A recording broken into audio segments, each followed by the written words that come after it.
Thank you for joining us on this Operation Thriving Marriage small group experience. My name is Brian Harvey. And I'm Jennifer Harvey. We started Operation Thriving Marriage to help churches and couples build thriving marriages. And marriages are facing so many tumultuous issues these days. And a lot of these have to do with the culture that we find ourselves in that aren't really there to support or foster a thriving marriage or a healthy marriage. First of all, there's going to be that lack of role models as to how you can build a thriving and healthy marriage. And then the other thing is there's a significant misunderstanding as to what marriage is and what the purpose of marriage is. But the good news is, with God's help, we truly believe that these thriving marriages are able to lead to thriving communities that can ultimately change the world for the glory of God. So we're really excited that you've chosen to go on this journey with us. We know that God will make a huge difference in your marriage. And as you go on this journey, we look forward to seeing your marriage thrive.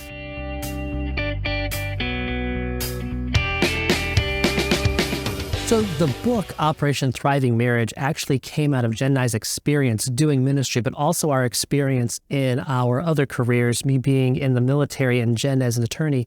We'd have people coming to us talking about marriage. And as we were developing different classes, different seminars, different ways to help people, we had people coming up to us asking for more resources, more information. They wanted what we were teaching. So we put this book together as a resource for couples to build those thriving marriages they were looking for. And then the next step, of course, was building this small group study for you. As we were working with conferences and seminars, often we will do breakout sessions. And we found that those breakout sessions were essential to those couples building and cementing the concepts that God was teaching them. They were able to talk about them. They were able to share the successes, share their frustrations in a safe environment. And this small group study for you will be the same thing. Because remember what God says in Scripture about being in a group, about being in a small group and discussing things together. In Galatians 6:2, it says, carry one another's burdens. And in this way, you will fulfill the law of Christ, carrying those burdens together, sharing your successes and sharing your sorrows together can build a stronger relationship between you. And then also in Proverbs, plans fail when there is no counsel, but with abundant advisors, they are established. When you have people around you say, hey, this is what's going on in my marriage. This is what's going on in life right now. What are your thoughts?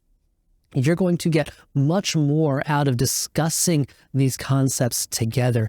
And that's what we hope for you in this small group. And as we start talking about these first concepts of what it means to have a thriving marriage, have these conversations together and be vulnerable with each other and share your successes and your sorrows so that you can help each other build the thriving marriages that God intends for you. So what are these issues that cause so many problems in marriages? Well, the Bible actually has a label for them, and that comes out in Song of Solomon. If you take a look at Song of Solomon 2:15 with me, catch the little foxes for us, the little foxes that ruin our vineyards, for our vineyard is in bloom. Now, of course, that vineyard that is being talked about in this passage is the marriage. But you might be looking at yourself and kind of thinking, well, what are these little foxes then? Little foxes are those things that are very easy to overlook and to ignore. And also, they can even seem kind of cute and kind of harmless. But if they're allowed to grow, they can absolutely ruin your marriage. And the little things that you're not addressing today can grow and fester and ruminate, and then tomorrow become these irreconcilable differences that ultimately lead to divorce. Brian and I have noticed in our marriage ministry these three little foxes that can really cause problems universally with couples, which is misunderstanding what that purpose of marriage is. Remember, it's not to be happy, it's to be holy. The next is when people don't understand how they as a married couple are to function and to work together as they're becoming one. And the third is on expectations. Thank you again for going on this journey with us, and we hope you enjoy this time that you have together. And we've been praying for you guys. We've been praying for your marriages. We've been praying for your small groups, and we look forward to hearing more about what God is doing in your marriage. We look forward to seeing it thrive.